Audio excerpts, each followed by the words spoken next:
Civilians are subjected to mass detention, torture, degrading treatment, and forced transfer. In the West Bank, including East Jerusalem, annexation is advanced through legislative and administrative measures, settlement expansion, land confiscation, forcible displacement, demographic engineering, attacking on religious sites, and settler terrorism operating with impunity under a Thank you. I now give the floor to the distinguished representative of Azerbaijan. Thank you, Mr. Vice President. The Vienna Declaration and Programme of Action remains a vital reference framework guiding our collective efforts to protect and promote human rights, reaffirming that all human rights are universal, indivisible, interdependent, and interrelated. Azerbaijan has made consistent progress in implementing the VDPs through national reforms targeted at strengthening the rule of law, enhancing good governance, and advancing social justice. Guided by these principles, Azerbaijan has also undertaken large-scale post-conflict rehabilitation and reconstruction efforts in its liberated territories, aimed at enabling safe and dignified return of over 700,000 IDPs. In the last 5 years, more than $13.5 billion have been allocated to support these efforts. Currently, approximately 70,000 people live, work, and study in these areas. However, the return process and the reconstruction efforts continue to be hindered by the serious threat posed by an estimated 1.5 million landmines and an unknown number of explosive remnants of war. These hazards continue to cause casualties and pose significant obstacles to recovery and development, underscores the importance of sustained national efforts complemented by strengthened international cooperation and solidarity. As it marks the 60th anniversary of the adoption of the International Covenant on Civil and Political Rights and the International Covenant on the Economic, Social and Cultural Rights, Azerbaijan reaffirms its commitment to the human rights, ensuring therein and to the full implementation of the Vienna Declaration and Programme of Action. Thank you. Thank you. I now give the floor to the distinguished representative of the Maldives. Thank you, Mr. Vice President.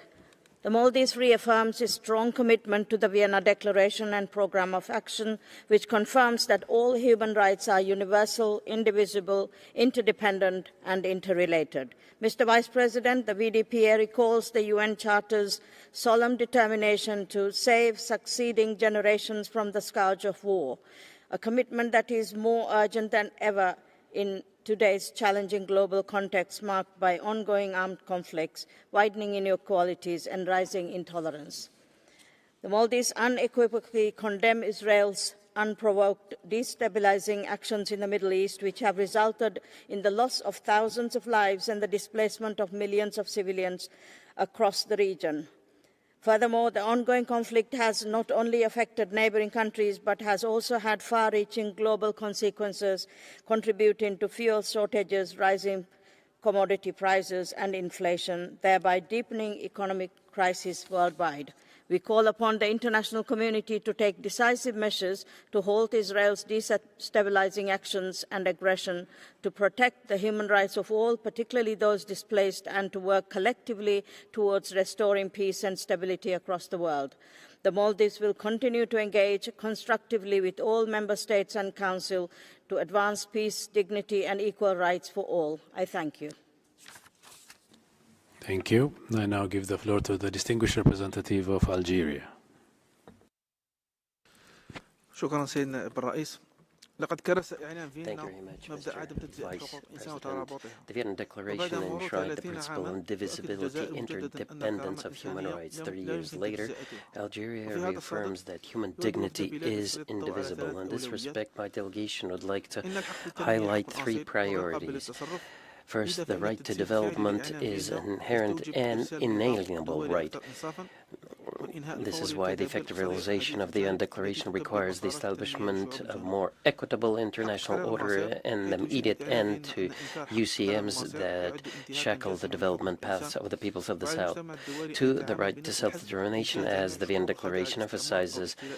The denial of the right to self-determination is a violation of human rights. The international community must show the same level of firmness towards all people under colonialism or foreign occupation away from selectivity and policy of double standards. 3. Sovereignty, where human rights must be promoted within the framework of respect for national sovereignty and cultural specificities. Algeria calls for constructive dialogue, far away from politicization or interference in internal affairs. Mr. Vice President, we have to overcome our differences to ensure that justice prevails throughout the world. Thank you. I now give the floor to the distinguished representative of Afghanistan. Mr. Vice President, we reaffirm our commitment to the Vienna Declaration and Programme of Action and to its foundational principle that all human rights are universal, indivisible, interdependent, and interrelated. Nowruz, a deep-rooted cultural identity of us, marks the beginning of a new cycle and the celebration of life, an academic year. Yet again, Afghanistan enters this cycle while girls remain excluded from education for 4 consecutive years. More than 2.2 million girls are already barred from secondary school, with millions more at risk of being denied education beyond the primary level by 2030. The impact of this restriction reaffirms the continuing urgency of the commitments in the Vienna Declaration. As the denial of education compounds harm across health, livelihood, mobility, equality before the law, access to essential services, participation in public life, and our country's sustainable future. Mr. Vice President, we also remain concerned by the collapse of equal access to health for women and girls, the weakening of human rights protection, and the growing humanitarian vulnerability of women and girls in Afghanistan, more than 10.7 million of whom are expected to need humanitarian assistance in 2026. With this shrinking humanitarian support and growing pressure on international institutions, we urge member states to uphold the commitments of the Vienna Declaration through cooperation and dialogue, as well as financial support. I thank you. Thank you. I now give the floor to the distinguished representative of Armenia. Thank you, Mr. Vice President. Armenia reaffirms its strong commitment to the Vienna Declaration and Programme of Action. The principles of the VDPA are especially relevant today as we continue to face persistent challenges to human dignity arising from armed conflicts, humanitarian crisis, rising intolerance, discrimination, hate speech, and shrinking civic space. As we commemorate the 60th anniversary of the adoption of 2 core international human rights treaties, the International Covenant on Civil and Political Rights and the International Covenant on Economic, Social and Cultural Rights, it is important to recall that these fundamental instruments were agreed in an environment no less hostile and ideologically divided than today's. Yet their adoption reflected an almost universal consensus on the basic tenets of international human rights law. Today, there is a pressing need to renew unwavering adherence to international law, not only in words, but through action. Armenia takes this opportunity to reaffirm the need to further strengthen the UN human rights and justice systems, including treaty bodies, by safeguarding their independence, ensuring adequate resourcing, and enhancing complementarity. At the national level, Armenia emphasizes the importance of stronger multilateral cooperation, enhanced support for national human rights institutions and NMIRFs, and renewed dedication to dialogue, prevention, and constructive engagement. I thank you. Thank you. I now give the floor to the distinguished representative of Bahrain. Thank you very much, Mr. Vice President. Bahrain aligns our statement with the statements made by the groups to which we belong to. The Vienna Declaration stresses the importance to combat the violations of human rights, and Bahrain is adopting the necessary measures to strengthen and promote human rights and fundamental freedoms without any discrimination. The Kingdom of Bahrain continues to raise awareness about the importance and primacy of these rights.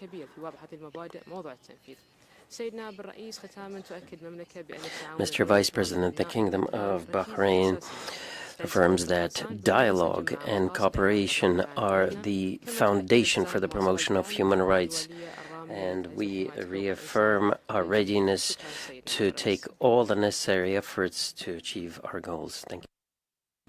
Thank you. I now give the floor to the distinguished representative of the Russian Federation. Distinguished Vice President, for 12 years I'm looking in the eyes of simple people that have felt and seen how the Ukrainian regime allegedly complies with international principles of international humanitarian law. I spoke personally with hundreds of wounded and maimed persons and those who lost their relatives in Donbass. 2 weeks ago I was in the city Belgorod, the Russian city, where UAVs of Ukraine have continued a daily hunt against passenger cars and transport. They kill entire families of innocent civilians. Most Ukrainian killer drones have metallic shrapnel in order to increase the number of victims. Only in 2025 in Russia, as a result of attacks by Russian drones, more than 3,500 individuals were killed or wounded, including 200 children.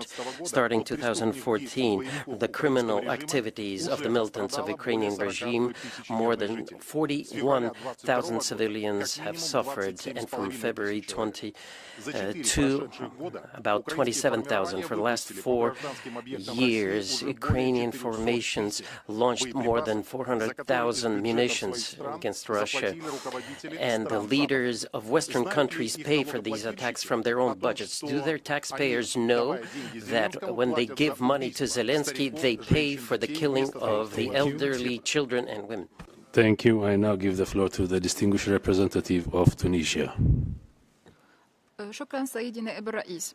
تجدد تونس التزامها بالصكوك الدولية لمنظومة حقوق الإنسان ومن بينها إعلان وبرنامج عمل فيينا وحرصها على تكريس المقاربة الشاملة. Thank you, Vice President. Tunisia restates its commitment to human rights.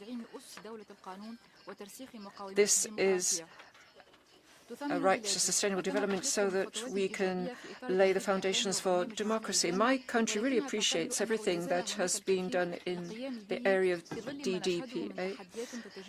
We also believe that there's a long path ahead of us if we are to allow countries to achieve right to development that is accessible to all. Tunisia believes it is necessary to have constructive dialogue and stepped-up cooperation, and maybe necessary to restructure the debts of countries in order to achieve this right to development and redouble international efforts in order to implement the Vienna Declaration and Programme of Action. We also would highlight the suffering of the Palestinian people, which has been imposed of them, many abuses imposed. Vice President, Tunisia would also like to restate its commitment to the right to self-determination. Thank you. Thank you. I now give the floor to the distinguished representative of Ukraine. Mr. Vice President, Russia's brutal and unprovoked aggression against my country has trampled the very foundations of human rights. This is not merely a violation, it is a deliberate assault on human dignity as such. The Vienna Declaration affirms that states are obligated to protect individuals even under occupation and to ensure effective legal safeguards.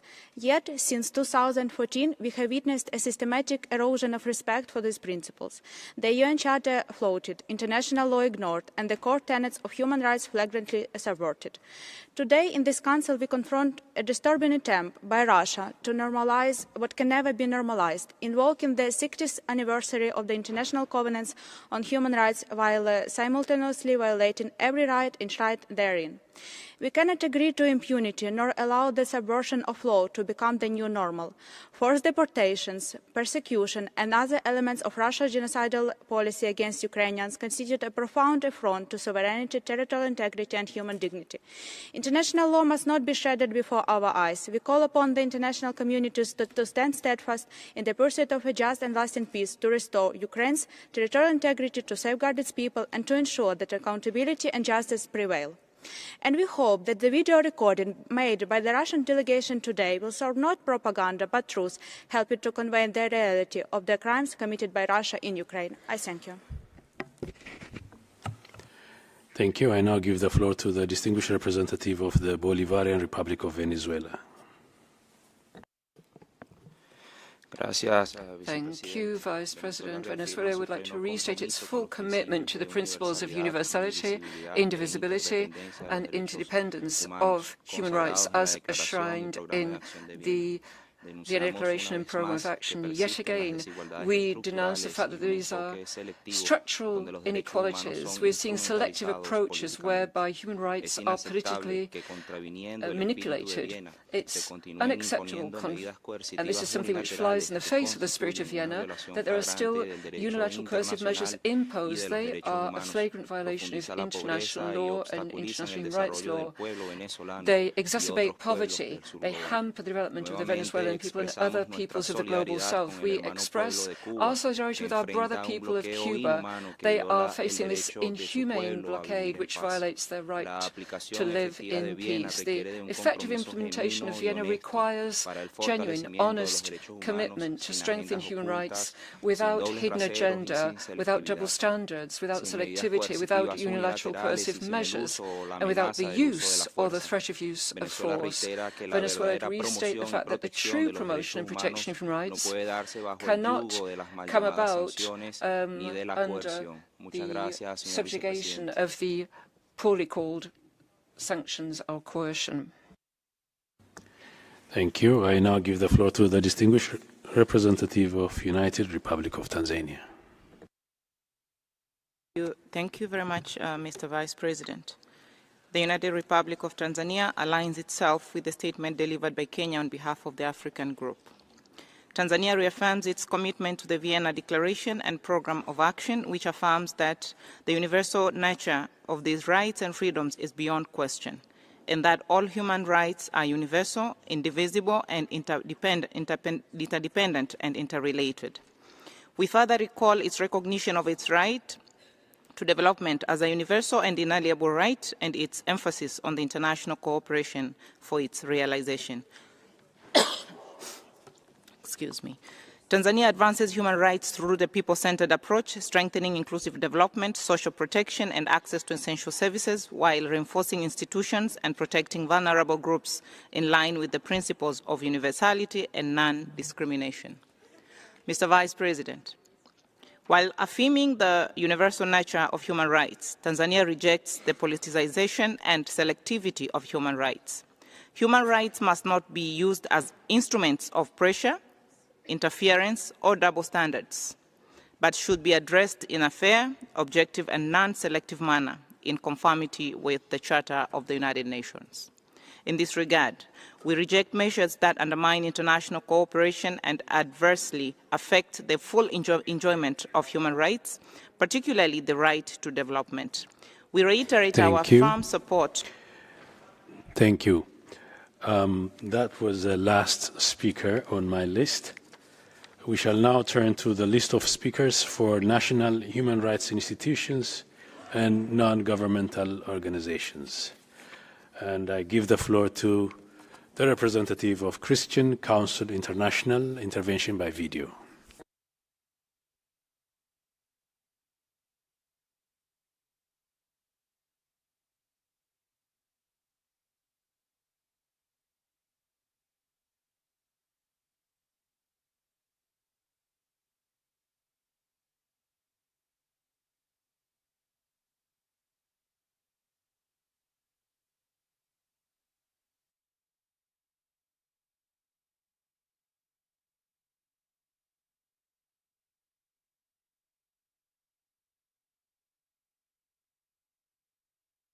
Declaration and Programme of Action, the universality of human rights is grounded in the inherent dignity of every person. When human rights are interpreted beyond dignity, they become arbitrary and a tool of political ideologies. In recent years, this trend in which so-called rights are portrayed and pushed as universal human rights has accelerated. Christian virtues, which are grounded in human dignity, and international law that contradicts these so-called rights, are called hate speech. To ensure that universal human rights remain a tool for genuine improvement, inherent dignity must be regarded as the foundation of universal understanding. This means that the UN agencies and member states should protect unborn life, instead of pressuring countries to provide access to abortion, and that religious and national values regarding sexuality must be respected instead of being diminished. Universal human rights are not a tool to justify philosophical and political understandings of human rights. They are the rights that express inherent universal human dignity. Thank you. Thank you. I now give the floor to the representative from the United Nations Association of China. Mr. Vice President, the VDPA reaffirms the right to development is an inalienable human right. Today, however, developing countries are confronted with mounting debt distress, sluggish economic recovery, and widening poverty and inequality. Unilateral coercive measures, escalating conflicts and geopolitical tensions, inadequate global cooperation, and unfair global governance have further undermined their development. This year marks the 40th anniversary of the Declaration on the Right to Development.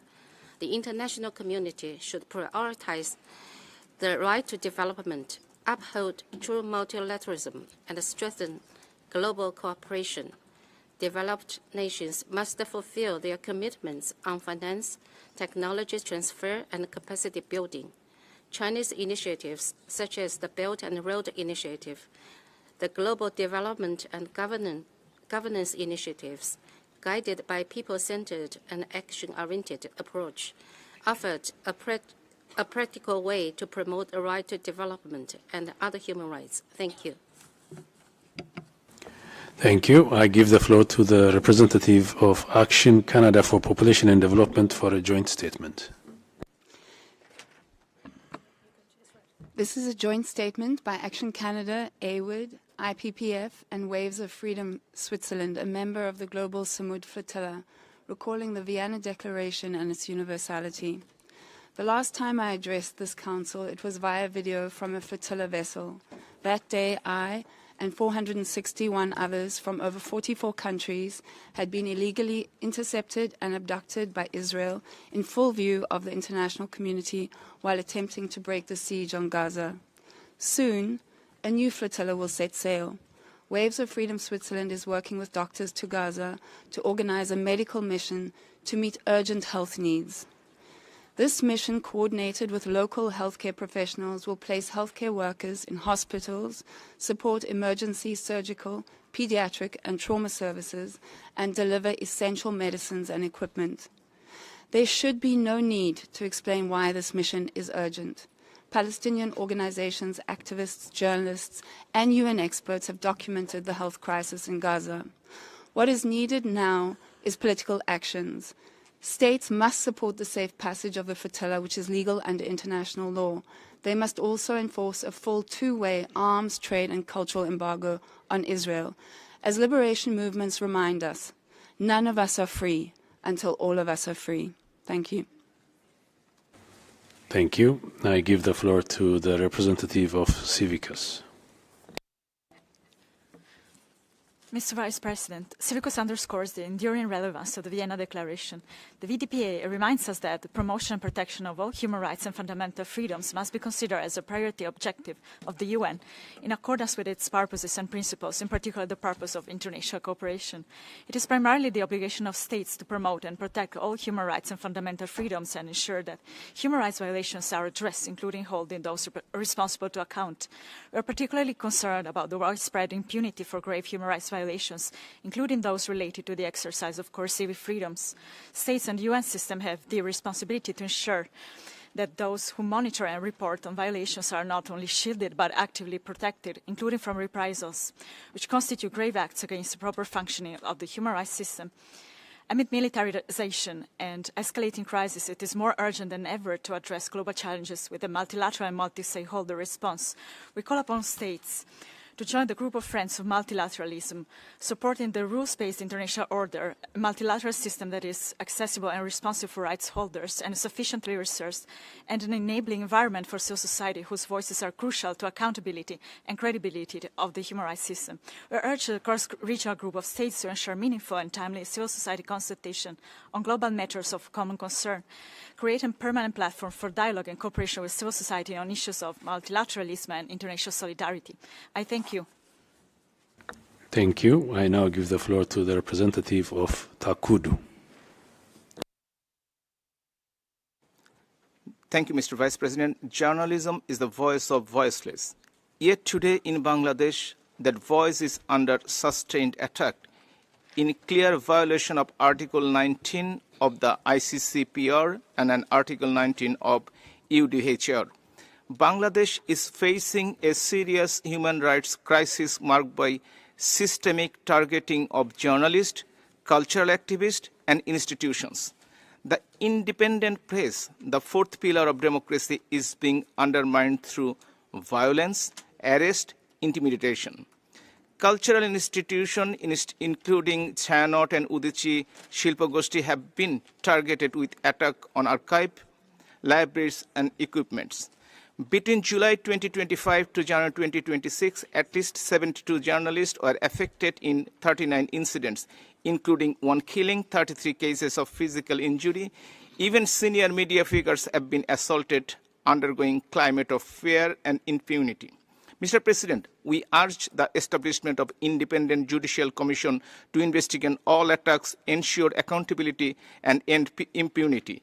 All journalists detained for their professional work and expression must be released unconditionally.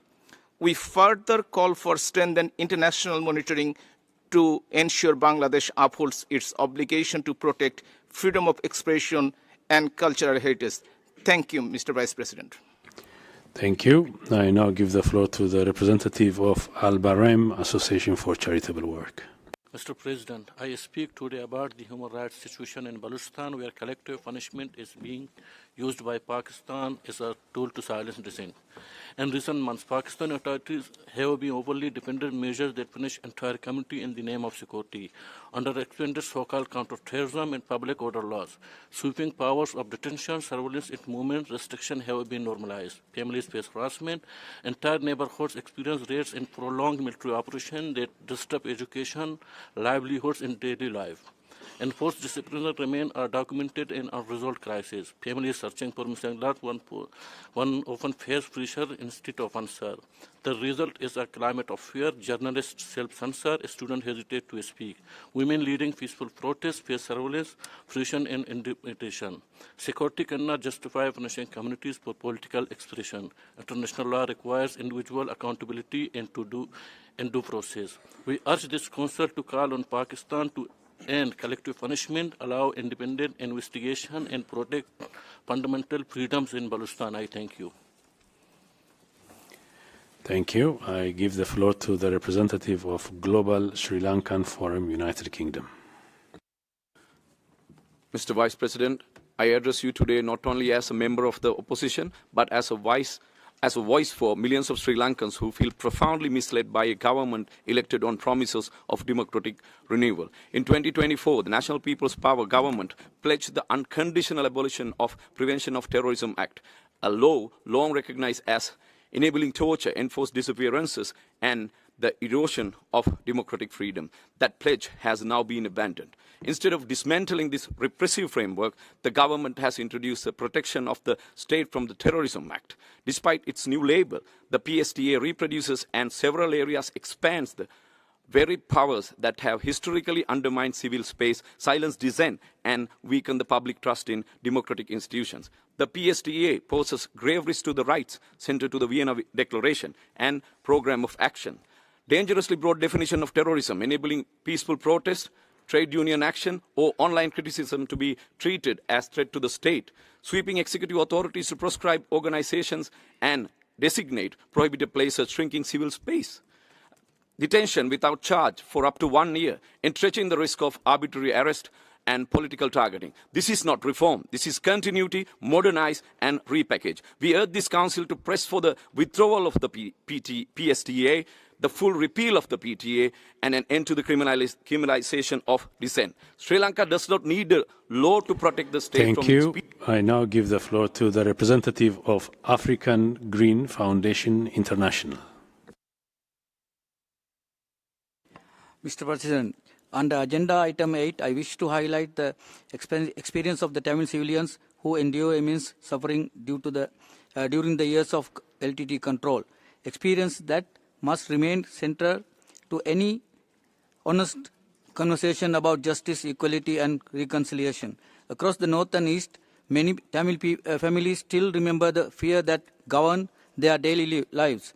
Parents hid their children at night because they feared forced recruitment. Young people were taken from their homes, trained, and sent into war they never chose. Entire communities lived under surveillance, intimidation, and the constant threat of punishment of disobedience. These are not abstract memories. They are lived realities that continue to shape families today. Those who raise slogan abroad not feel the silence in a home where the child never returned. They do not face the daily struggle of families trying to rebuild their lives after years of coercion, loss, and trauma. Sri Lanka, a future requires courage to confront this truth. It means rejecting violence in all its forms, whoever committed it and whoever now seeks to justify it. Real care of Tamil communities must be shown through action, supporting education, livelihood, healings, and genuine reconciliation. It means amplifying voices seeking healing, not those responding old wounds. Thank you. I now give the floor to the representative of International Council supporting fair trial and human rights. نائب الرئيس نؤكد من جديد التزامنا بتعزيز وحماية حقوق الإنسان بما يتماشى مع ميثاق الأمم المتحدة. Restate our commitment to promote human rights as per the UN Charter. We would like to mention the Western Sahara, where the decolonization process has not been completed. It's vital to ensure the right to self-determination, an inalienable right that should be exercised through a lasting and fair process headed by the UN. Also, there is the exploitation of natural resources in the region. It's vital that we do that in line with international law, respecting the aspirations of the Hawari people. And we are concerned about the concern of Sahrawi political prisoners detained in Morocco. There needs to be a fair trial respecting their fundamental rights. We also are concerned about the restrictions on fundamental freedoms and violations against Sahrawi women who dare to say that they are against the Moroccan occupation, which means that they are not able to fully exercise their rights to be able to get a job so that they can get a job and a decent life. Our Council, I would call on all in the Council to cooperate willingly and in good faith in order to get a peaceful solution respecting human rights, the right to self-determination, which is far from what is happening in the world where we're seeing death and destruction. Thank you. Thank you. I now give the floor to the representative of United Nations Watch. سيد الرئيس في خضم الحرب التي يشعلها هذا النظام العدواني يستمر في تعدياته الوحشية amidst the war that has been ignited by the regime with its aggressiveness, they continue their brutal aggressions against the Arabian Gulf countries, particularly Kuwait, that has always been connected to diplomacy, mediation and peace building. The Emirates, the symbol of opening up, coexistence and peace, and resistance to political Islam. They are now a direct target of the Iranian aggression. Emirates have not only been resisting, it has also provided security and logistic support to Somaliland to reinforce maritime security and stability. The United Nations is called upon to stand firm with real peace, not to stay silent towards a regime that exports chaos and missiles. We have listened to the Saudi representative shortly when he was talking about that there were no transgressions in the south of the Arab world. What about the southern delegation of Yemen that has been abducted? Well, Saudi Arabia immediately stopped these acts. There have also been representatives that were elected in the Human Rights Council recently. Thank you. Thank you. I now give the floor to the representative of Japan Society for History textbook. I understand they're absent. I'll move to give the floor to the representative of the Institute for NGO Research, intervention by video. In a declaration, members of this council committed to protect the human rights of all, regardless of their race, sex, language, or religion. Since Hamas's invasion of Israel on October 7, 2023, and the massacre, rape, and hostage-taking of 1,500, all members have failed in this duty. Anti-Semitism has skyrocketed to levels not seen since the Holocaust. Jews and Israelis have been targeted throughout the world with violence. 15 were slaughtered at Banzai Beach on Hanukkah. 2 were murdered in Manchester on Yom Kippur. Last week, a Hezbollah operative tried to murder dozens of children at a Jewish preschool in Michigan. Synagogues have been bombed in the Netherlands, Belgium, France, and Canada. Anti-Semitic pogroms took place in Amsterdam and Dagestan. Jewish students on campus are harassed and their education disrupted by goons operating under the banner of Free Palestine. Much of this hatred has been organized and financed by Iran and Qatar. They are amplified by Spain and South Africa. Many NGOs claiming to promote human rights participate in these hate campaigns. Cranks on the radical right and left exploit social media to disseminate anti-Semitism. And most disturbingly, several rapporteurs, people that are supposed to uphold the highest of human rights standards, have also joined in by spreading conspiracy theories and blood libels, supporting campus thugs, and working overtime to eliminate protections for Jewish communities. Mr. President, anti-Semitism destroys almost every society and institution that it infects. Will this council be one of them? Thank you. I now give the floor to the representative of the International Humanitarian Society for Development Without Borders. Distinguished Chair, Excellencies, ladies and gentlemen, I would like to raise serious concerns about the human rights situation in Baluchistan.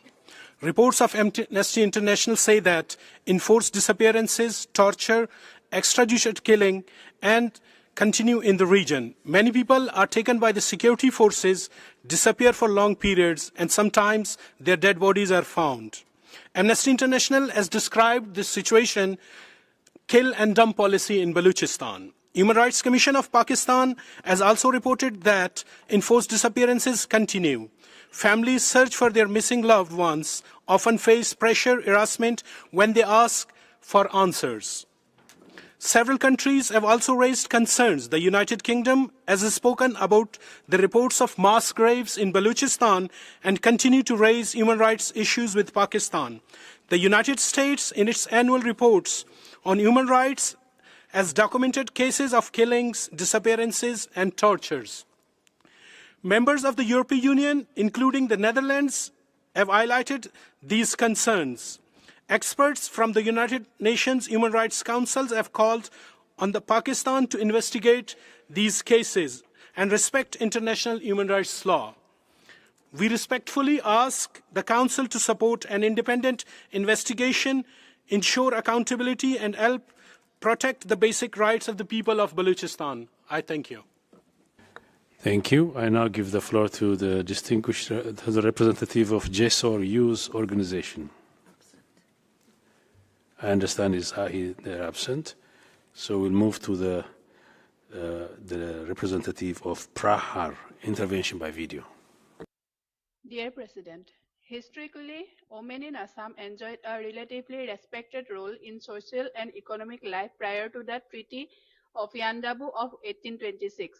However, socio-economic transformations following colonial administration gradually weakened traditional community protections and women's economic autonomy. Today, despite progress in education and participation, women in Assam continue to face serious human rights challenges. Data from the National Crime Records Bureau indicates thousands of reported crimes against women in the state, including rape, domestic violence, kidnapping, and trafficking. Assam has also emerged as a source and transit region for trafficking of women and girls, exposing many to exploitation and abuse. In line with the principles of the Vienna Declaration and Programme of Action, PROHAR urges strengthened protection mechanisms, community awareness, and effective implementation of laws to safeguard the dignity and rights of women. Thank you. Thank you. I give the floor to the representative of Comité International de Coordination Humanitaire. I understand they're absent. We move to give the floor to the representative of Action Sri Lanka. They're absent as well. Give the floor to, they're absent. Okay. Give the floor to the representative of Center for Gender Justice and Women Empowerment. Mr. President, we draw the Council's attention to the growing crackdown on freedom of speech, expression, peaceful assembly and association in Sindh, where authorities increasingly use arbitrary restrictions, intimidation, excessive force, enforced disappearances, extrajudicial killings, and counter-terrorism laws to suppress dissent. Each year, on 17th January, thousands of Sindhi gather peacefully in Sun to mark the birth anniversary of G.M. Syed, a prominent advocate of Sindhi rights and self-determination. In recent years, authorities have imposed severe restrictions to prevent participation. In January 2026, widespread road blockade and mass arrests were used to stop people from attending the gathering, violating their rights to movement, expression, and peaceful assembly. On 28 October 2025, Sindhi student leaders Ghani Aman and Sarmad Mirani were abducted in Karachi and charged under anti-terrorism laws. Although a court ordered their release, they were immediately re-arrested outside the court and now facing trial before anti-terrorism court. In May 2025, millions of Sindhis organized peaceful protests against proposed new canals on the Indus River. Authorities responded with violent crackdown, particularly at Moro bypass in Bijrani Lagari village, where police used lethal force, killing 2 activists, Irfan and Zahid Ligari, injuring many others and destroying homes and property. We urge Council to call upon Pakistan to end these violations. I thank you. Thank you. I give the floor to the representative of Coupe de Pouce. President, Excellencies, the Vienna Declaration reaffirms that all human rights are universal, yet the people of historical state of Jammu and Kashmir continue to be forcibly divided since 1947, denied freedom of movement, equal rights, meaningful participation in policy making, administration, and ownership of their natural resources. The UN resolutions on Kashmir remain relevant. It is high time to ensure their implementation, uphold right to self-determination, reunite divided families, and prevent further suffering in regions where tensions carry a risk of a potential nuclear catastrophe. The state bears the responsibility to protect life, liberty, and property of the people.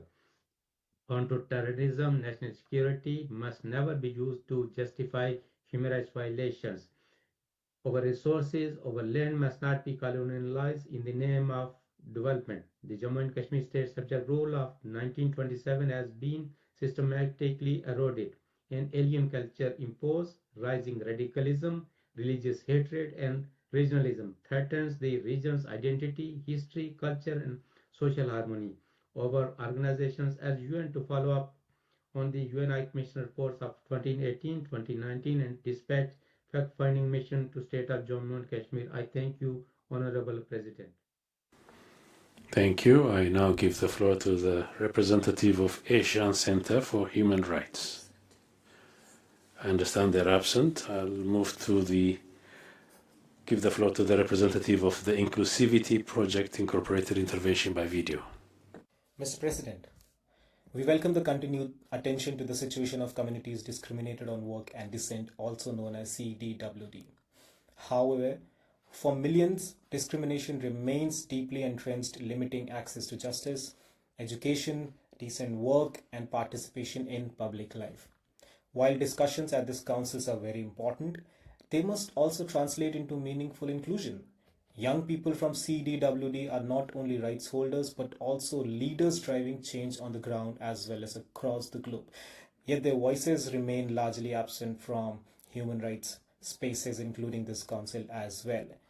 We therefore urge the council to move beyond dialogue and ensure structured, safe and sustained participation of CDWD youth in its process through dedicated platforms, consultations and support for their engagement at the national, global as well as the regional level.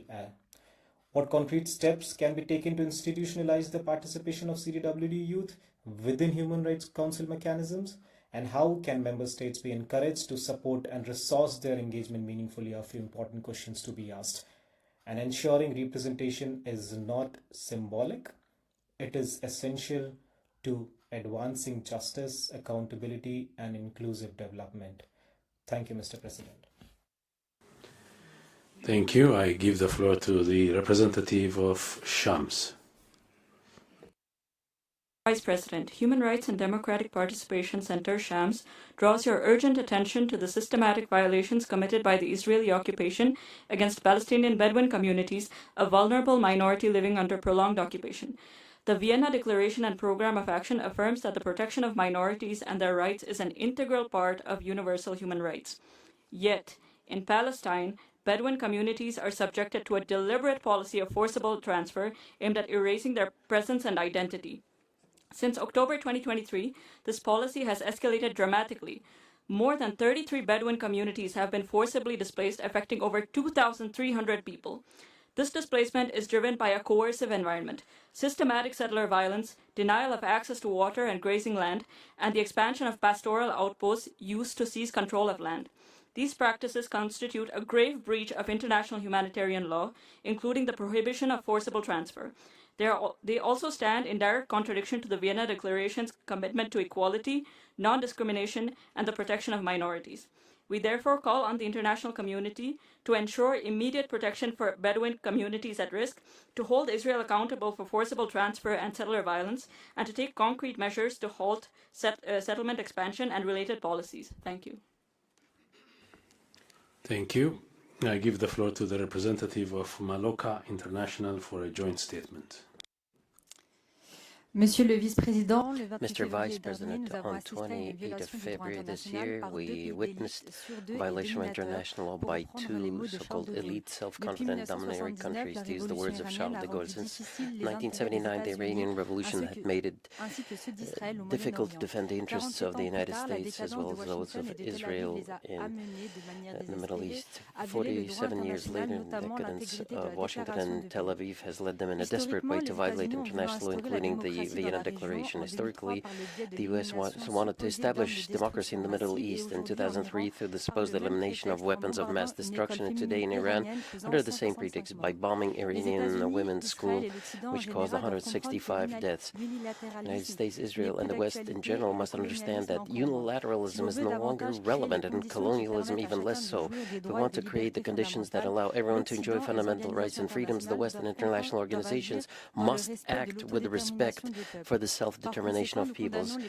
Therefore, we condemn the illegal bombings that have affected the Venezuelan and Iranian peoples, as well as the threats and unilateral coercive measures against Cuba, Greenland, European territory, and any other nation that seeks to emancipate itself from colonialism. It is clear that expansionism in the region does not originate in Tehran, but originates from the United States and Israel with their military bases and settlements. Thank you. Thank you. I give the floor to the representative of Center for Human Rights and Peace Advocacy. Mr. Vice President, we express serious concerns about the implication of 26th and 27th Amendments to the Constitution of Pakistan. These amendments weaken judicial independence, restrict constitutional remedies, and undermine access to justice and protection of human rights. They came at a time when access to the justice in Pakistan is already severely limited. Court proceedings often face long delays, court orders are poorly enforced, and lawyers and litigants face frequently intimidation. The strong influence of security institutions over civilian governments has further weakened legal remedies, particularly for marginalized communities. In November 25, UN Human Rights office warned that Pakistan's rapidly adopted constitutional amendments undermine judicial independence and raise serious concerns about the military accountability and respect for rule of law. We believe these changes will disproportionately affect historically marginalized Sindhi people who continue to face enforced disappearances, extrajudicial killings, land disposition, and restriction on political and cultural expression. We urge Human Rights Council to call upon Pakistan to revoke these amendments and ensure independent monitoring of human rights impact, particularly on Sindhis and other marginalized people. Thank you. Thank you. I give the floor to the representative of OIPMA. Mr. President, the declaration of state of emergency across South Yemen last December by the president of the PLC, Rashad Al-Alimi, represents a serious deviation from IHRL and raises significant concerns regarding compliance with the spirit of the Vienna Declaration. Under Article 4 of the ICCPR, emergency measures are permissible only in response to a public emergency that threatens the life of the nation. In this case, it is clear that the state of emergency was declared as a result of political disputes within the PLC, rather than in response to such a threat. Article 4 obliges states to inform the UN Secretary General when they declare a state of emergency. Currently, there is no public evidence that such notification has occurred, which raises concerns about whether procedural requirements have been followed. Reports following the declaration have also raised concerns about the grave violations that are inconsistent with both IHL and IHRL, underscoring the risks associated with this measure of emergency powers. OIPMA therefore calls for the investigation into the violations perpetrated against the Southern people in order to ensure accountability and uphold the rule of law. Thank you, Mr. President. Thank you. I now give the floor to the representative of Consejo Indigenista Missionero, intervention by video. My name is Sri Aluma of the Kalina people of the Republic of Suriname. I represent the International Working Group for the Protection of Indigenous People in Isolation and Insular Contact, GTI-PRC. We welcome the significant progress achieved by this Council in recent years, including the recognition of existence of Indigenous people in isolation and insular contact, PRC, in the September resolution, as well as the ongoing attention through dialogue with countries. Currently, approximately 200 records of groups in isolation have been identified worldwide with a high concentration in South America. However, only about 30% of this total official recognized by states, leaving the majority invisible and unprotected against illegal activities and extractive pressure, including the growing demand for critical minerals essential for the energy transition. At the same time, PRC are not only right holders but essential allies in combating the effects of climate change. Their territories are home to some of the most biodiverse and carbon-rich ecosystems on this planet. For this reason, we urge states to formally recognize these people, guarantee the intangibility of their territories, uphold the principle of non-contact, and adopt public protection policies especially designed for people in initial contact. Protecting PRC is not only legal obligation, it's a moral imperative and necessary step towards a just and sustainable future for all. The answer is us. Thank you. I give the floor to the representative of International Youth and Student Movement for the United Nations. Mr. President, the Consensus Vienna Declaration reaffirmed the right to development as a universal and inalienable right. It is the only human right specifically mentioned in the General Assembly resolution establishing the High Commissioner. Yet, the declaration has not received the recognition it deserves. We are concerned over the disproportionate undermining of development issues in the OHCHR. The Development and Economic and Social Issues branch is the only branch that is deprived of having a chief of branch at a senior level, although it has been established by the General Assembly. Instead, that existing senior chief of branch position has been appropriated for other purposes in the office, and at the same time, the excellent and well-functioning right to development section of the mentioned branch is targeted for staff reductions or migration away from Geneva, with risk for effective program implementation.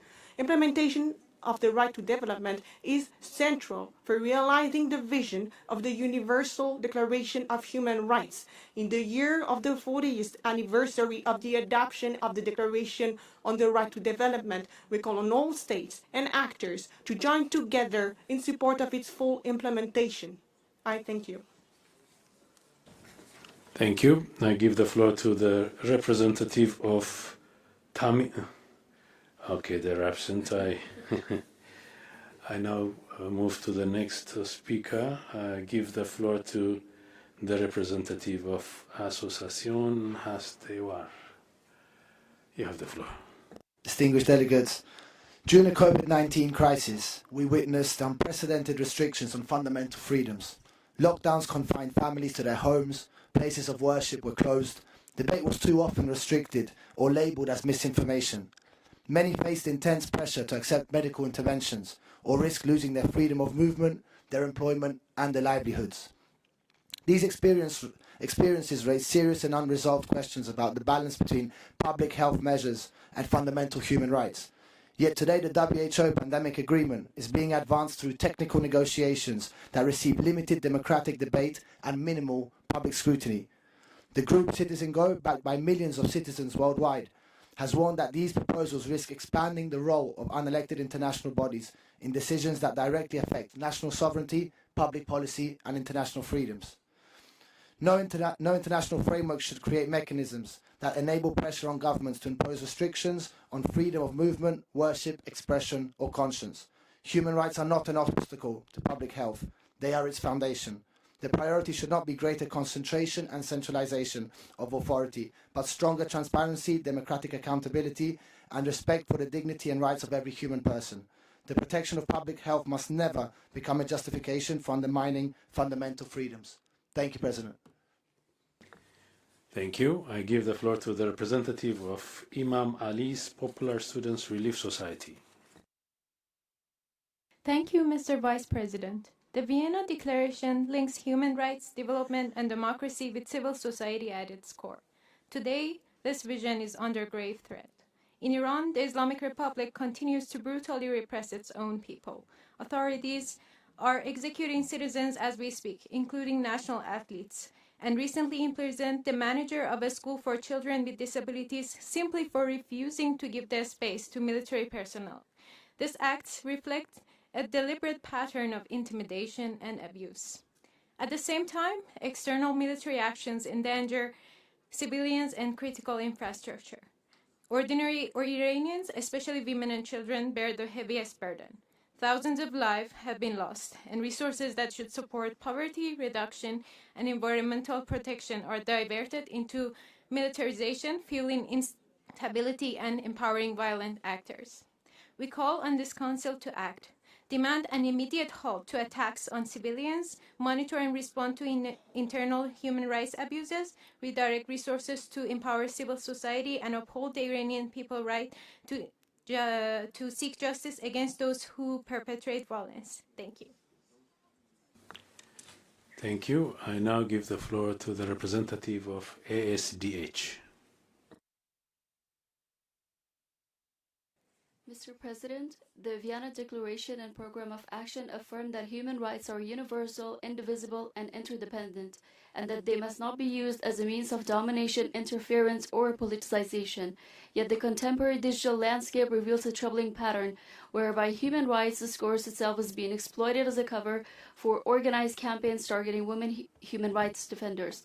Systematic defamation, fabricated allegations, and digital incitement are not spontaneous acts. Rather, they constitute deliberate tools of pressure aimed at intimidation, exclusion, and the undermining of moral legitimacy of defenders. Such conduct not only violates their dignity and security, but also directly undermines the principles of universality reaffirmed in the Vienna Declaration. The most alarming aspect of this phenomenon is the double standard it reflects. Public rhetoric claiming to protect rights, coupled with digital practices that empty those principles of their substance. This opportunistic misuse of human rights framework threatens its credibility at the international level. We therefore call upon the Council to strengthen accountability for digital violence targeting women human rights defenders and to advance efforts to transform the Global Digital Compact into a binding international convention that protects human rights in the digital environment and prevents their exploitation as tools of pressure, defamation, or exclusion. Thank you, Mr. President.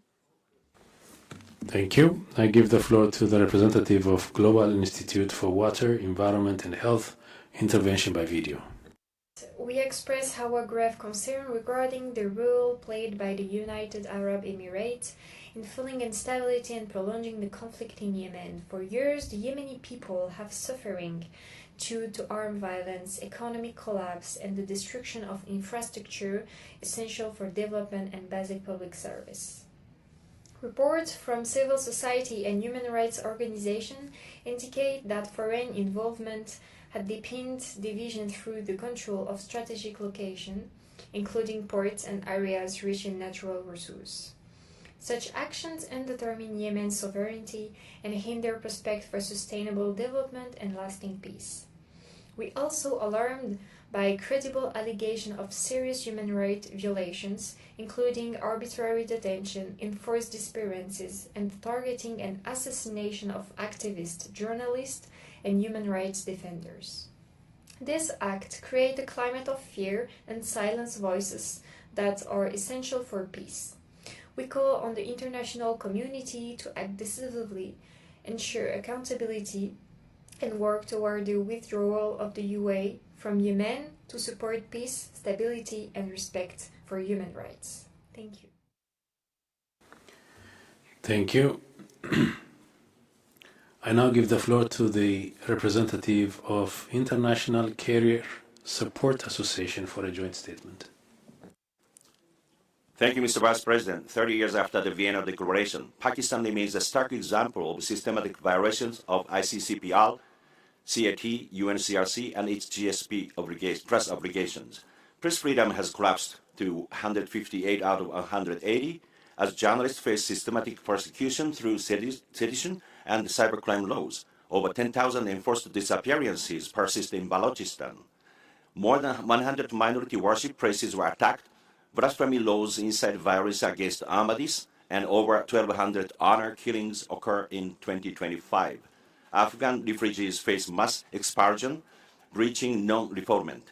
The 26th and 27th constitutional amendments has strengthened military rule, enabling the aid-terror nexus. The Council must, 1, appoint a special rapporteur to investigate aid diversion. 2, end enforced disappearances and release all political prisoners. 3, activate the National Commission on Minorities and Commission of Inquiry of Enforced Disappearances. 4, repeal discriminatory blasphemy law. Accountability through human rights conditionality is urgent. Please help those in Pakistan who are deprived of their liberty. The human rights, they are human beings just as we are. Thank you very much, Mr. Vice President. Thank you. I give the floor to the representative of Institut International pour les droits et le développement. President, Israel's military textbook openly violates humanitarian law principles of proportionality, distinction, and precaution. Normalized through impunity, it's becoming a direct threat to the rule of law. In Lebanon, Israel took over 1,000 lives by bombing the capital and 50 villages. More than 1 million were displaced. Families saw their homes razed and slept on cold streets.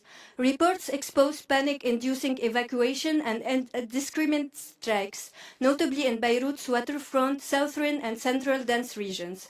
40 healthcare workers were killed, and hospitals and ambulances were hit without evidence of military use. In Gaza, that's facing a humanitarian catastrophe, Israel continues to use blockade and famine as a war method, in addition to killing more than 500 civilians since the so-called ceasefire. Aid is blocked, missions denied, and access to food, fuel, and medicine restricted. More tons of aid are withheld than allowed in. In Iran, Israel's war, joined by the US, has killed over 1,000 civilians. Homes, hospitals, and schools were hit, including a primary school where 170 children died. Mr. Vice President, how long will Israel's impunity prevail over humanity? The threat reaches beyond the region. It's international humanitarian law that risks erasure by military textbooks that turns schools and hospitals into targets. If no immediate sanctions and Thank you. I now give the floor to the representative of Midline for Human Rights. Intervention by video. Mr. President, we want to raise grave concern of the role played by external actors in sustaining violence against civilians in Sudan.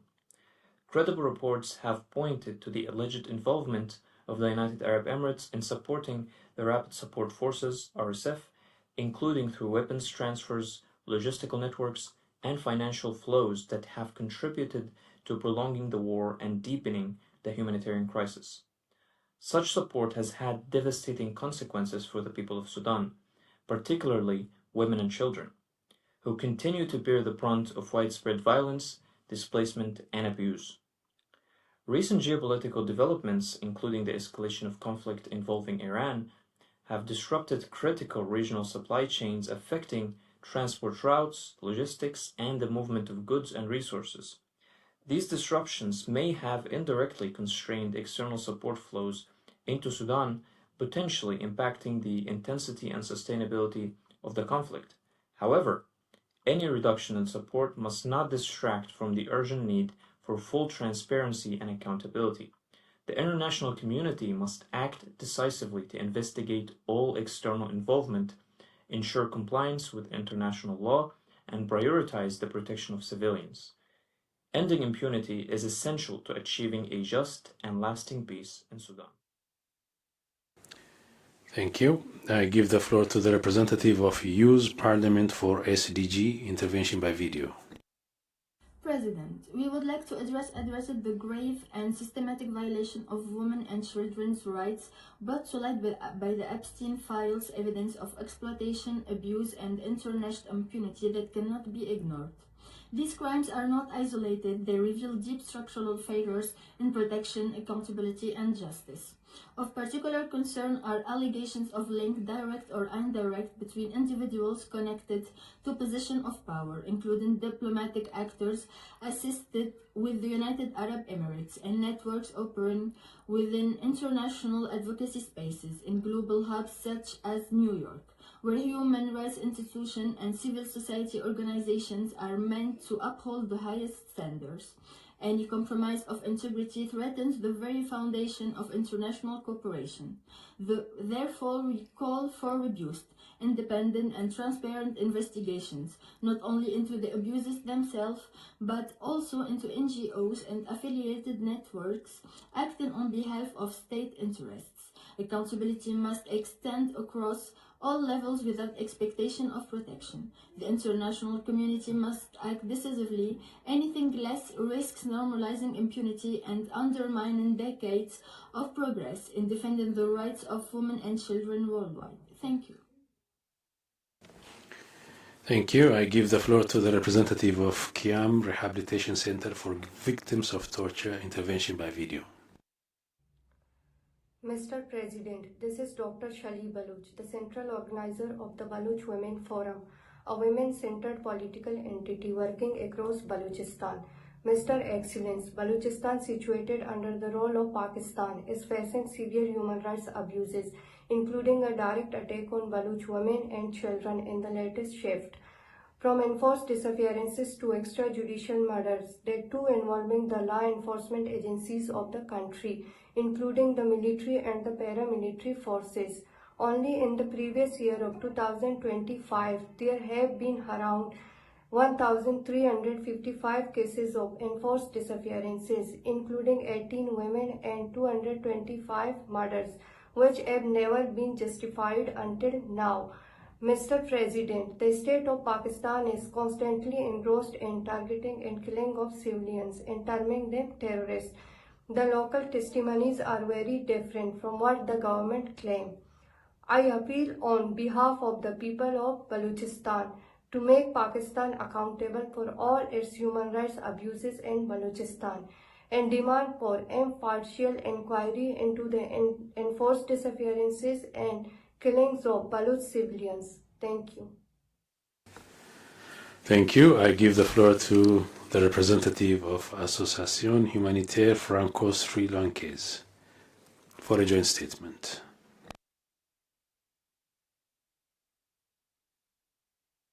Thank you, Chair. Today we highlighted two of the most pressing issues faced by Ulam Tamil people: ongoing militarization in their traditional lands and the continued denial of justice for survivors of mass atrocities. In the north and east, militarization permeates as all aspects and civilians' life, from governance to tourism and resettlements.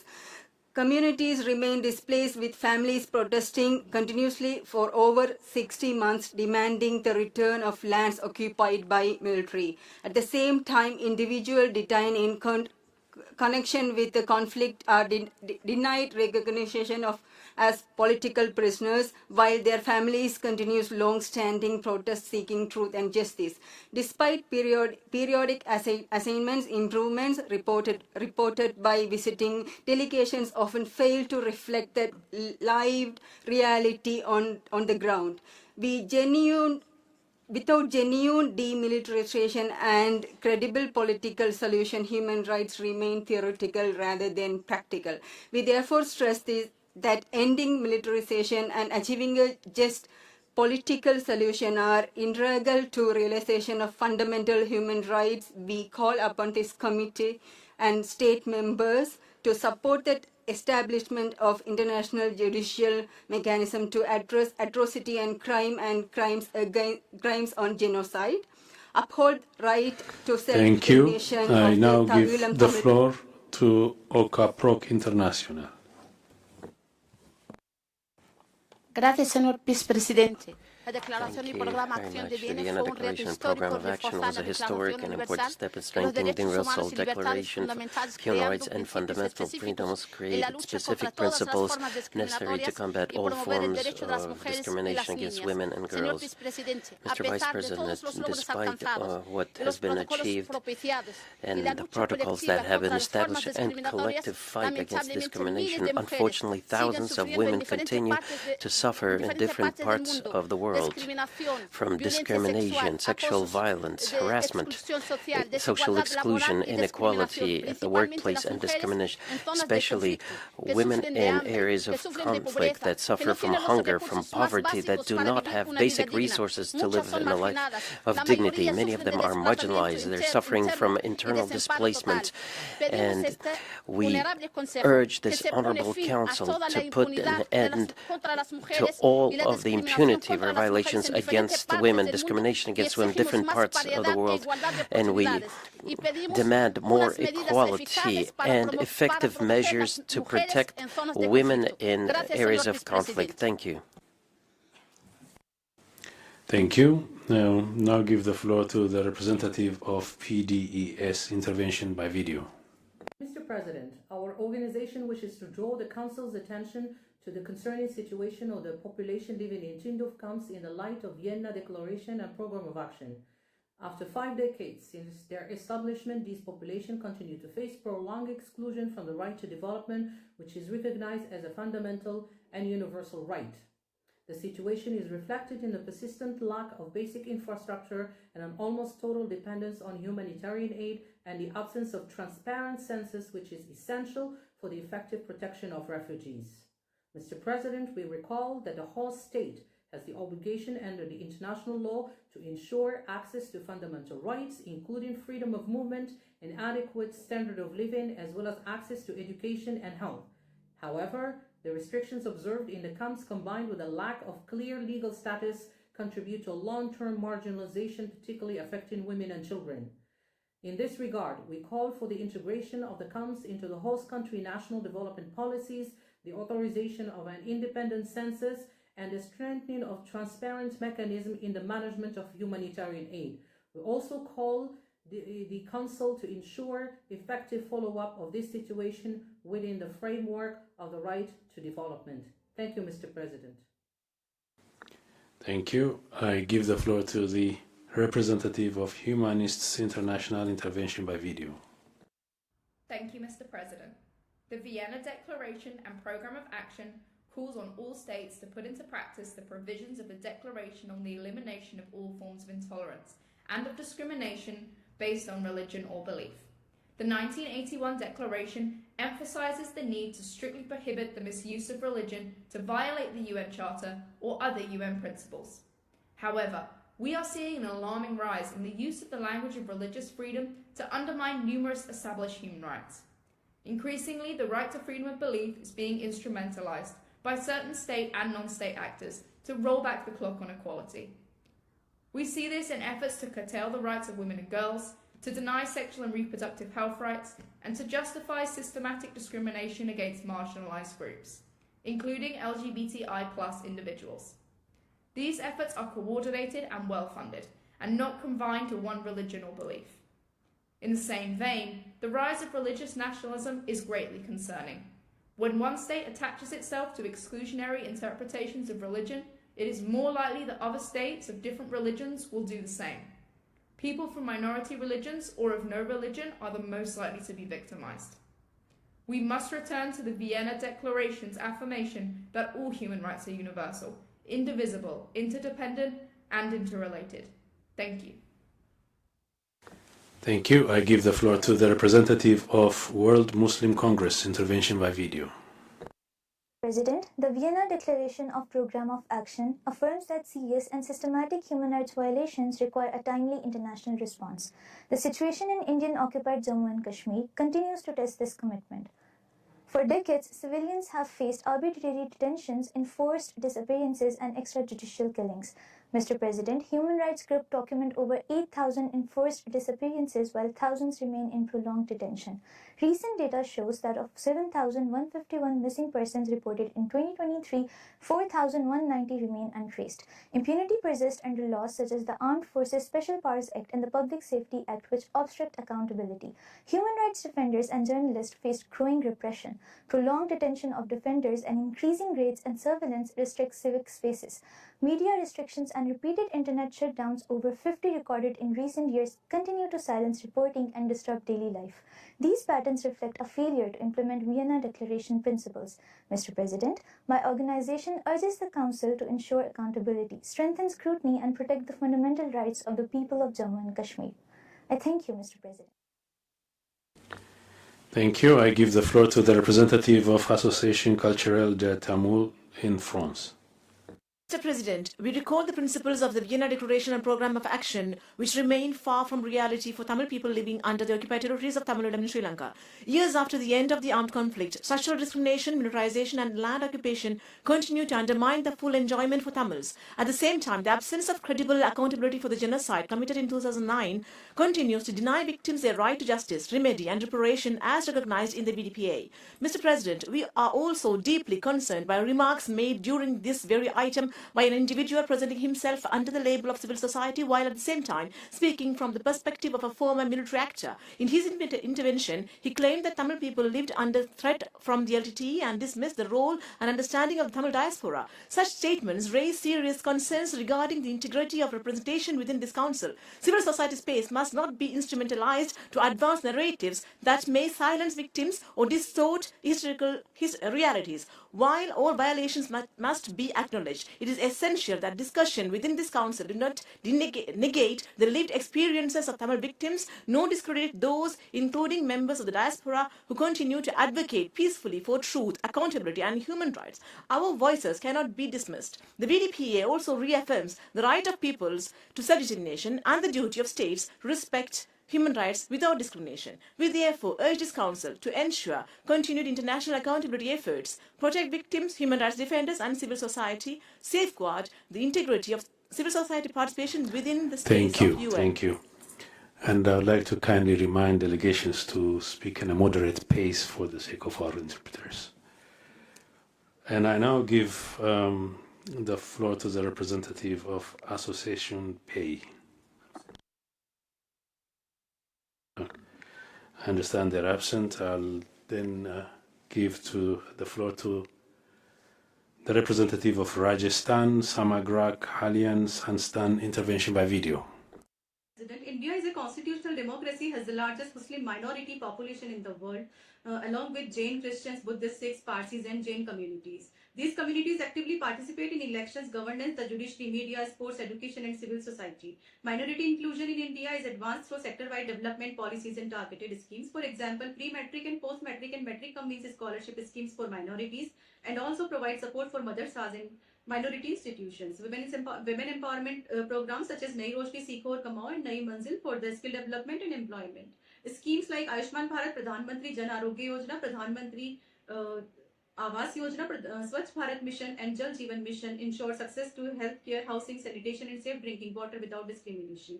My journey as an Indian Muslim minority woman being educated in Christian and Hindu institutions of India, my higher education was pursued through the Maulana Azad National Fellowship awarded on merit to undertake doctoral research. This support enabled my academic development. Mr. President, being working in various educational organizations for 20 years in India, I am currently working in a Jain educational organization, Apex University, Jaipur, with dignity and no partiality. This demonstrates the lived reality of India's pluralism. Supported by constitutional safeguards and inclusive policies, my experience reflects how education and employment act as a bridge between communities, dignity, participation, and contribution. Such ground realities demonstrate how inclusive national frameworks align with United Nations principles of equality, dignity, and social cohesion. Thank you. Thank you. I now give the floor to the representative of Sambali Trust. Intervention by video. Mr. President, an effective HIV response is inseparable from human rights, dignity, and inclusion. Ending HIV requires more than medical treatment. It demands the removal of stigma, discrimination, and structural barriers that prevent people from accessing prevention, testing, care, and support. While Sambali Trust works on education, protection, and livelihoods, our core belief is that health justice begins with dignity and trust. By strengthening awareness and empowering women and girls, Sambali supports an environment where individuals can seek care without fear, reflecting India's inclusive and people-first public health approach. India has made significant progress in its HIV response. Under the National AIDS Control Program, India has achieved 46% decline in new HIV infections since 2010 and expanded free antiretroviral therapy to over 1.7 million people. To do better, all nations must increase investment, combat stigma through law and policy reform, integrate HIV services with social protection, and ensure community leadership so that no person is excluded from care, dignity, or hope. Thank you. Thank you. I now give the floor to the representative of Hanaja. I understand they're absent. I'll give the floor to the representative of Shanxi Patriotic Volunteer Association. Intervention by video. Mr. President, we at the International Patriotic Pact Organization advocate the principle of loving one's own country without harming other nations' interests. I must strongly condemn the U.S. military action against Venezuela and the so-called arrest of its president. The move is solely based on the U.S. domestic law without the authorization of international law. It blatantly tramples on the sovereignty of other countries, including interfering in others' internal affairs, bringing a catastrophe to Venezuela, including economic collapse, worsening extreme hardship for the people, and turmoil in society. The U.S. sent a dangerous signal of bullying the weak and discarding the international order. It has severely threatened global peace and stability. We firmly demand that the United States stop using its domestic law to manage international affairs, implementing long-arm jurisdiction and other hegemonist practices, and truly respect international law and Venezuela's sovereignty and independence. We call on the international community to pay attention to the International Patriotic Pact we have drafted. It aims to introduce a commonly recognized concept of patriotism and to put an end to aggression and interference in others' internal affairs. At the same time, we want to promote the review of a nation's right to development, including whether countries have infringed on the rights of other nations in their own development. Thank you. I now give the floor to the representative of Mirjaz Zarqa. سيدي الرئيس، أكد إعلان برنامج عمل فيينا أن تعزيز حقوق الإنسان يجب أن يتم. Thank you, Vice President. The Vienna Declaration and Programme of Action means that there needs to be full respect for the UN Charter. It cannot be used as a pretext to interfere in domestic affairs. The last few years we've seen an increase in interference by fake news, AI, fake news which is attacking the reputation of states, affecting their stability as countries. These campaigns affect many countries, such as the United Arab Emirates. There are discourses which undermine trust in institutions. What's particularly worrying is that these practices are not spontaneous ones. They're orchestrated by actors who manipulate the discourse of human rights using unofficial and more official channels and using organized digital systems to systematically disseminate misleading information. This compromises the credibility of human rights discourse, turning this from a value system to something which is political targeting. We'd underscore the need to respect the principles of the Vienna Declaration and Programme to ensure that human rights are not instrumentalized in order to justify the interference in domestic affairs of states. This was the last speaker on my list. With this last intervention, we have concluded the general debate under item 8. Excellencies, I understand certain delegations have requested to exercise the right of reply in relation to statements made under agenda item 8. I now give the floor to the distinguished representative of Bahrain. You have 3 minutes.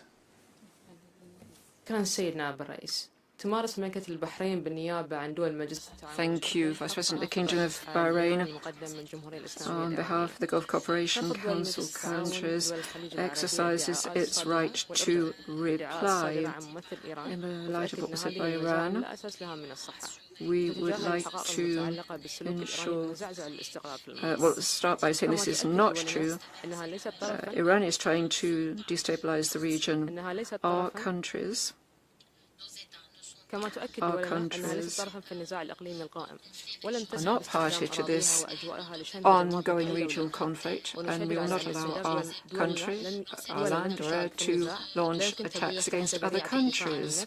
Countries that have not participated in the conflict cannot use the right to self-defense. As a consequence, we wanted to restate that these Iranian attacks are a serious violation of territorial integrity of states, contrary to international law, including the UN Charter and the principles of good neighborliness. The occurrence of these activities from Iran are aggressive, contrary to international norms and the principles of good neighborliness.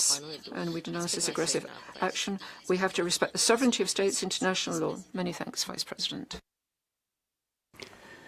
Thank you. I now give the floor to the distinguished representative of India. You have 3 minutes. Mr. Vice President, thank you for giving the floor again. India condemns and rejects in the strongest terms the baseless and politically motivated allegations made by Pakistan today. A country with a documented history of sponsoring cross-border terrorism, systematic discrimination against its own minorities, and persistent disregard for human rights is in no position to lecture others. Mr. Vice President, Pakistan's continued attempt to misrepresent the situation in Jammu and Kashmir are a transparent diversion from its own dismal human rights record. The international community is well aware of the grave violations occurring in Pakistan-occupied territories, including Baluchistan, as well as the widespread repression of ethnic and religious minorities within Pakistan itself. Mr. Vice President, I would like to reaffirm that Jammu and Kashmir is and will always remain an integral and inalienable part of India.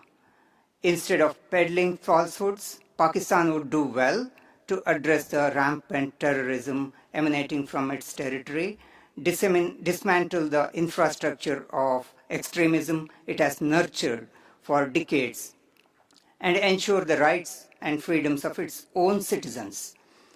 Mr. Vice President, India remains committed to the promotion and protection of human rights for all in accordance with its constitution and international obligations. I thank you, Mr. Vice President.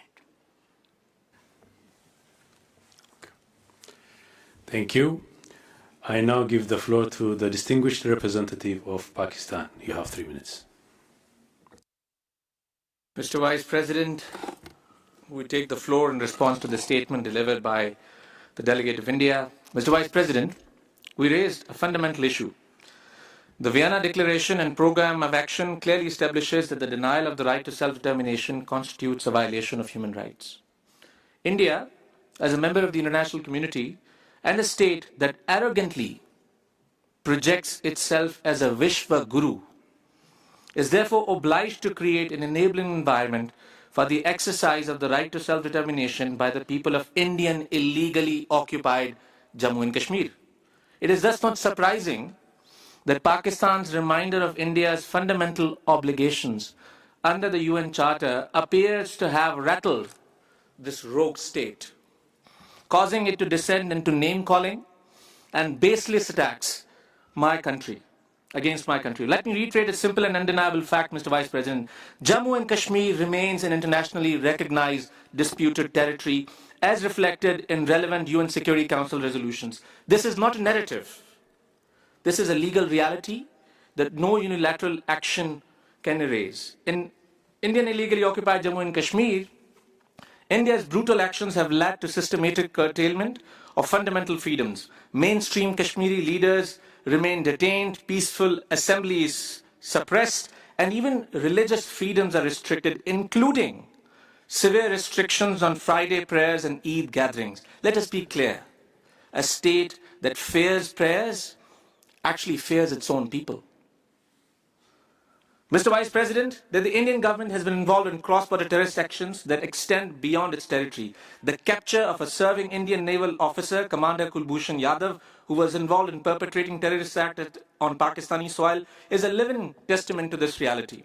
India's illegal campaign, by the way, is not restricted to its neighbors, but extends far beyond to North America and Europe. The killing of Hardeep Singh Nijjar in Canada and the ongoing trial of Nikhil Gupta in the United States, an Indian agent, by the way, acting at the behest of the Indian government, point to a disturbing trend of the current Indian government employing terrorism as a tool of state policy. Mr. Vice President, last year, India unilaterally announced to suspend the Indus Waters Treaty of 1960, despite the fact that the treaty contains no provision permitting unilateral suspension.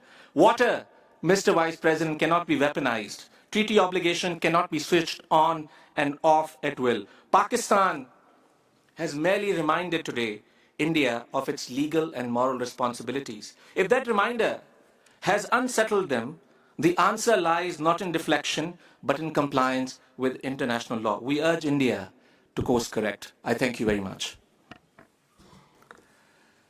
Thank you. I now give the floor to the distinguished representative of Ukraine. You have 3 minutes.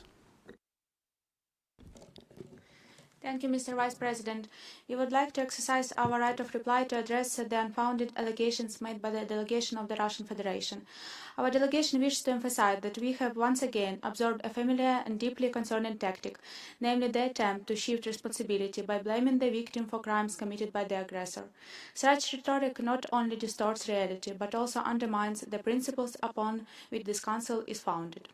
We deeply regret that this session has once again been misused by the delegation of the Russian Federation as a platform to disseminate disinformation and to attempt to legitimize its ongoing violation of Ukraine's sovereignty, territorial integrity, and the norms of international law.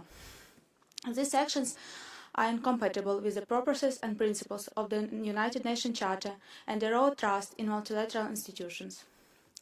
We also express our serious concern regarding the composition of the Russian Federation, which includes an individual who is under sanctions in Ukraine and the European Union. In particular, following the Russian Federation's full-scale invasion of Ukraine, this individual was placed under Ukrainian sanctions. Furthermore, in June 2024, the European Union imposed personal sanctions on this individual for supporting the policies and actions of the Russian leadership. The inclusion of such a person in an official delegation raises serious questions about the Russian Federation's respect for international law and the decisions of the international community.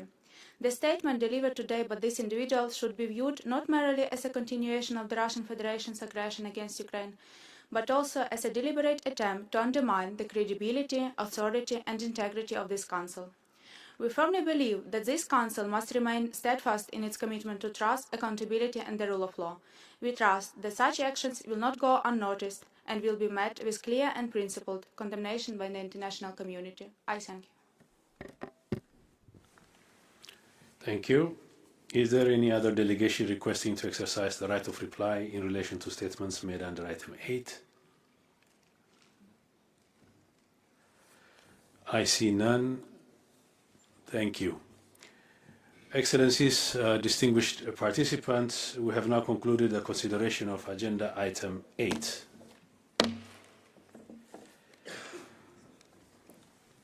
Excellencies, distinguished participants, I declare open agenda item 9, entitled Racism, Racial Discrimination, Xenophobia, and Related Forms of Intolerance, follow-up to the implementation of the Durban Declaration and Programme of Action.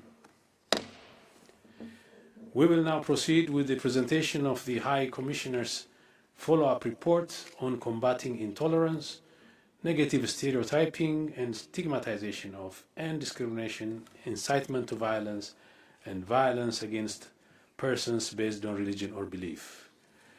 It is my pleasure to give the floor to Mr. Dimitar Shalev, Chief of Equality and Non-Discrimination Branch at the Office of the United Nations High Commissioner for Human Rights, to present the report. Sir, you have the floor.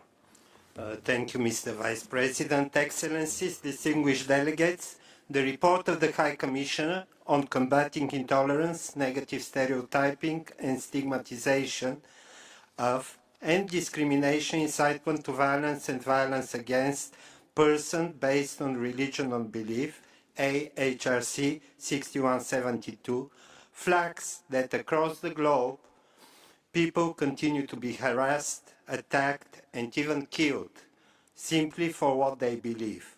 Discrimination, incitement to hatred and violence against Muslims, Jews, Christians, and religious minorities were rampant in the reporting period, January to December 2025, both online and offline. Places of worship were desecrated, religious or belief communities were terrorized, and online platforms were flooded with hate.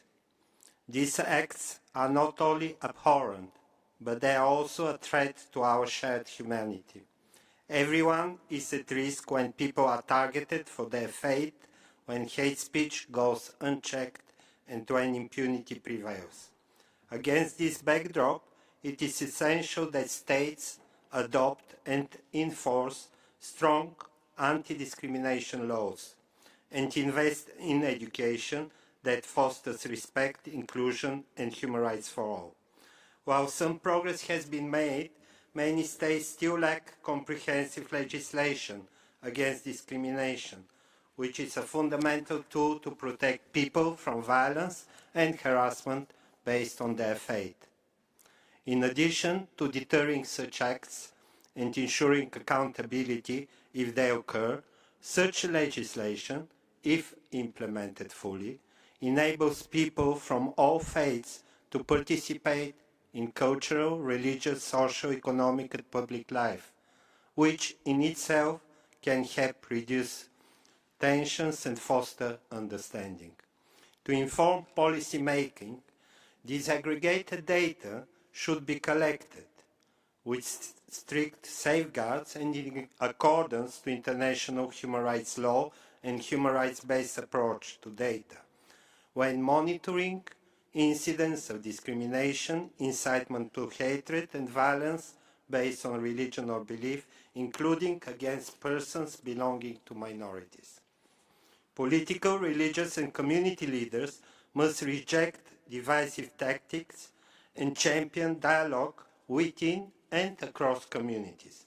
Religious leaders and people of faith should play a positive role by promoting mediation and healing and seeking common ground.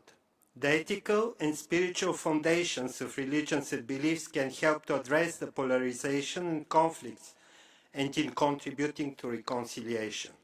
There is an urgent need for religious leaders from all faiths to work together to promote the shared universal principles of human dignity and compassion, and to transform them into acts of solidarity.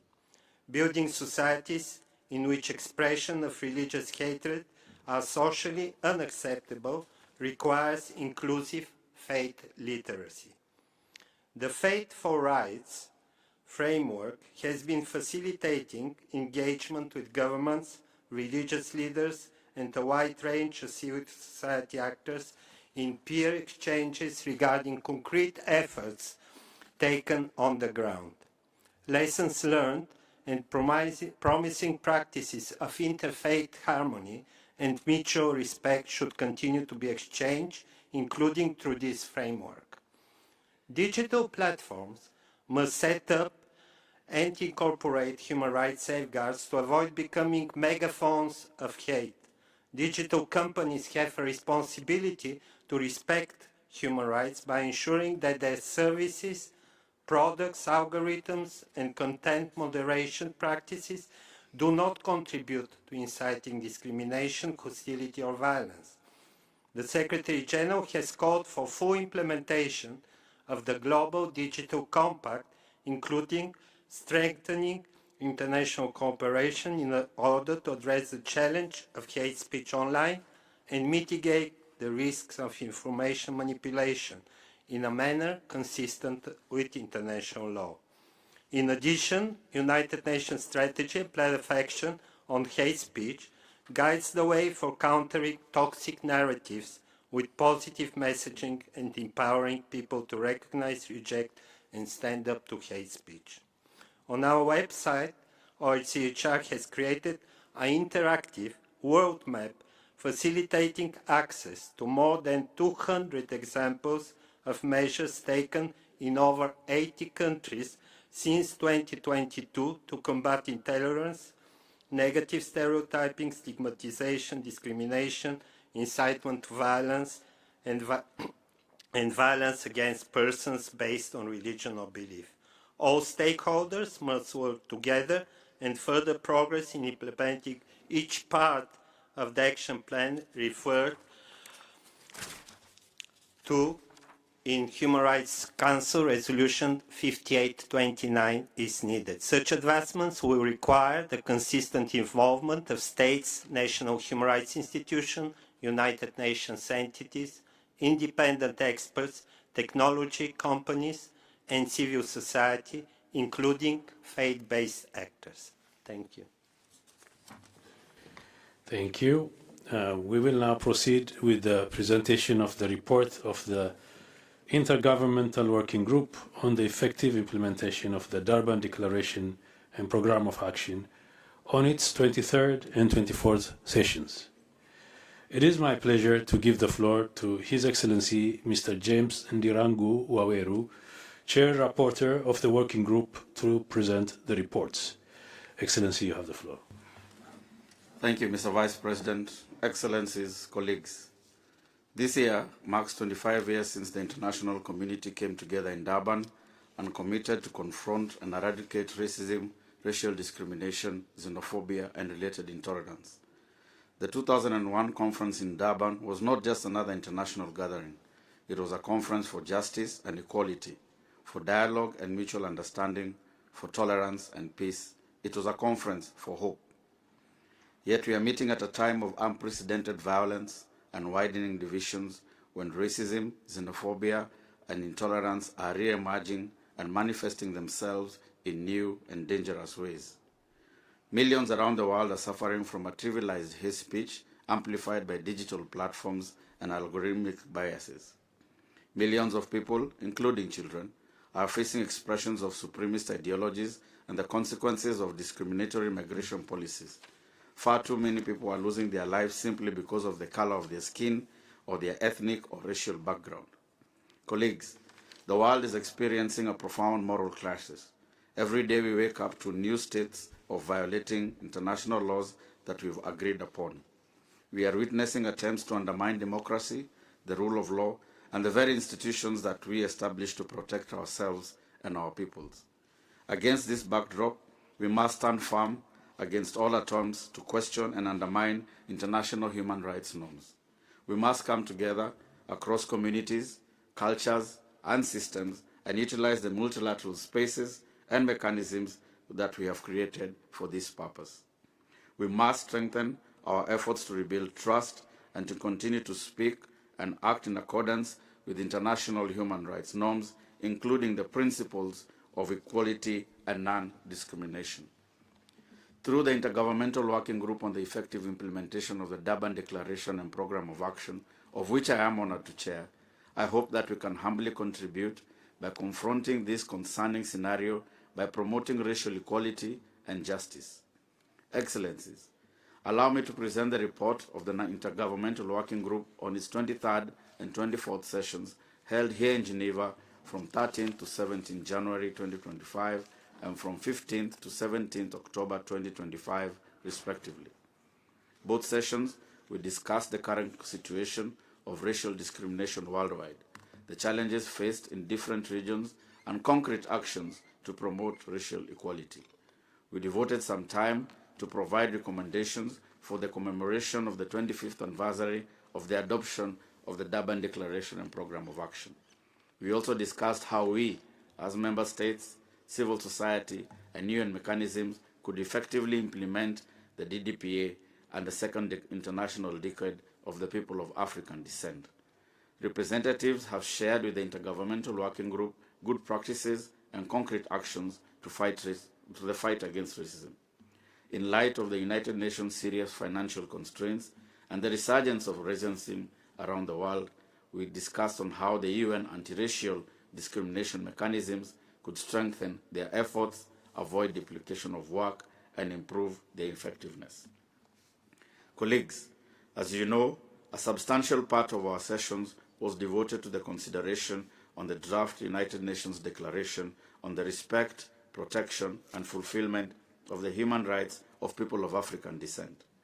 Although a detailed account of these discussions is presented yearly to the General Assembly, I would like to take this opportunity to truly and sincerely thank the constructive spirit and active participation of member states, experts, and civil society, particularly organizations of people of African descent. I should say that we have made substantial progress in drafting the declarations during the last two sessions. At the 24th session, we began the second reading of the draft declaration, which we continued into our 25th session held early this year. Thanks to the commitment of member states and the sustained advocacy and expertise and lived experience shared by people of African descent, the Permanent Forum and the Working Group of Experts, there has been some agreement on several aspects of the text. A majority of the preambular paragraphs have been agreed. Core equity articles of Article 3 and Article 4 have advanced and agreed almost in full, thankful to fruitful discussions and compromise. The digital dimension of racism has been consolidated, with some text being streamlined around existing agreed language in Article 6, while also reflecting modern challenges and safeguarding freedom of expression. Articles 7 and 12 have been agreed almost in full, which cover cultural rights, memorialization, education, data, participation, freedom of thought, conscience and religion, and the right to work.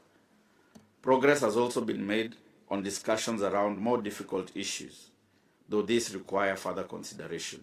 In particular, we must make further efforts to agree on the scope of collective rights, the use of the term Afrophobia, and the right to remedy and reparations for racial discrimination rooted in slavery. Colleagues, as we approach the 25th anniversary of the Durban Declaration and Programme of Action, and with the launch of the second International Decade for People of African Descent, we have a critical opportunity and responsibility to convert commitments into concrete change. While we still have substantial work to do, let us use this important anniversary as a motivation to move towards a final United Nations Declaration on the respect, protection, and fulfillment of the rights of people of African descent. To sustain the pace of work, I will convene an informal intersessional meeting before our next session to advance a consolidated text and to facilitate focused negotiations. With the continued constructive engagement, I am certain that we will make further progress at our coming 26th session. Excellencies, our task is clear. We must honor the courage of those who have resisted enslavement and injustices throughout our human history. We should also pay tribute to the movements that dismantle segregation and apartheid, and the communities that continue to fight and confront racism on a daily basis. We do so not only by remembering, but by acting through laws, policies, and investments that repair, prevent, and unite. I call upon member states to celebrate the 25th anniversary of what we achieved in Durban, not only by recalling its promises, but by delivering concrete results. Let us work together for a declaration that speaks to the realities and the aspirations of millions of people of African descent and help make equality a lived reality for all. I thank you. Thank you. Excellencies, distinguished participants, this brings us to the end of this meeting. We will reconvene tomorrow at 9 a.m. to hold the urgent debate and then to hold the general debate under item 9. Let me take this opportunity to thank our interpreters for their flexibility and support. And having said this, I hereby close the 43rd meeting of the 61st session of the Human Rights Council.